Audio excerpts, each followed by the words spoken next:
परवा होळी पौर्णिमा आहे, ग्रहण आहे चंद्राचं. सगळ्या भगिनींसमोर एक प्रश्न आहे, सत्यनारायण केव्हा करायचं, होळी केव्हा करायची. उभ्या असणाऱ्या आमच्या भगिनींनी त्यावर मार्गदर्शन करावं की आपली होळी पौर्णिमा सत्यनारायण पूजन 2 मार्चला आहे आणि 3ला चंद्रग्रहण पाळावं. सूर्योदयापासून वेध सुरू होतात. अशक्त आजारी या लोकांनी 11 वाजेपासून वेध पाळावेत आणि ग्रहण स्पर्शापासून तर मोक्षापर्यंत एवढ्या वेळ आहेत.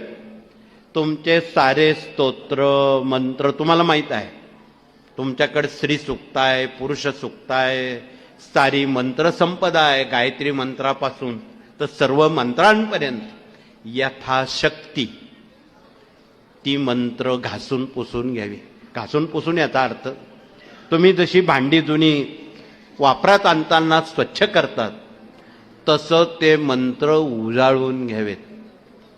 त्यांना एक वेगळी ऊर्जा धार त्याला